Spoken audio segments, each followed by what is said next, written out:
ভাবুন তো, ভোরের ঠিক আগে সেই নরম আলোটা যখন আকাশে ধীরে ধীরে ছড়িয়ে পড়ছিল, পাহাড়ের বাতাসে যখন ঠান্ডা স্বপ্নের ঘ্রাণ আর দূরে পাখিরা ডাকছিল নতুন দিনের গান, সেই সময় হঠাৎ আমার মনে পড়ল আমার নানির কথা, যিনি ছোটবেলায় নিজের হাতে বানিয়ে দিতেন কুমড়োর পাঁপড়।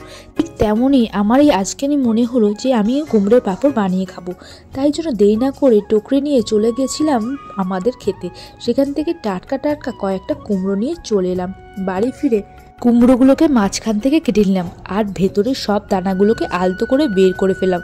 দানাগুলো বের করা হয় কারণ সেগুলো থাকে চিটচিটে ভাব, আর যাতে পাঁপড় একদম ঠিকমতো শুকোতে পারে না এমন যেন না হয়, আর স্বাদটাও খারাপ হয়ে যায়। তারপর কুমড়োর খোসাগুলোকে ফেলে ছোট ছোট টুকরো করে কেটে আবার সেগুলোকে রোদে শুকো দিলাম। রোদে শুকোতে দেওয়ার কারণ হলো রোদে কুমড়োর ভেতর জল শুকিয়ে দেয়, যাতে টুকরোগুলোকে শক্ত হয়ে যায়, বানানোর সময় ভেঙে না যায়। বিকেলের দিকে যখন সেগুলোকে আধা আধি শুকিয়ে এলো, আমি সেগুলোকে এনে একটি বড় বাটিতে রাখলাম আর তার মধ্যে ময়দা আর লাল মরিচের গুঁড়ো দিয়ে ভালোভাবে মেখে নিলাম। ময়দা দেওয়া হয় টুকরোগুলোকে সুন্দর করে একসাথে বাঁধার জন্য, আর লাল মরিচ স্বাদের জন্য প্রাণ এনে দেয়।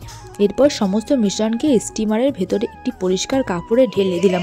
কাপড়ের ওপর দেওয়া কারণ কাপড়ের মধ্যে দিয়ে ভাপ সহজে ওঠে আর মিশ্রণটি স্টিমারের তলায় লেগে যায় না। প্রায় 20 মিনিট ভাপে পাকানোর পর আমি বাটি খুলে তার মধ্যে সাদা তিল আর সামান্য লবণ মিশিয়ে দিলাম। তিল দিলে পাঁপড়ের দারুণ খসখসে স্বাদ আসে, আর লবণ পুরোটা স্বাদটাকে সুন্দরভাবে ভারসাম্য এনে ধরে। তারপরে এই মিশ্রণটাকে পলিথিনের দুই পাশে রেখে বেলন দিয়ে বেলে নিলাম, যাতে চারিদিক সামান্য পাতলা হয়ে। তারপর ওপরে থাকা প্লাস্টিকটা খুলে আবার রোদে দিলাম শুকাতে। রোদে শুকোতে দেওয়ার কারণ হলো এতে পাঁপড় পুরোপুরি শক্ত হয় এবং সংরক্ষণ করা যায় অনেক দিন। সন্ধ্যে নাগাদ সেগুলো শক্ত শুকনো হয়ে গেলে আমি ধরলাম ছুরি আর দিয়ে ছোট ছোট টুকরো করে কাটলাম। টুকরো করার কারণ হলো ছোট ছোট টুকরো ফেললে গরম গরম মুচমুচে পাঁপড় হয়।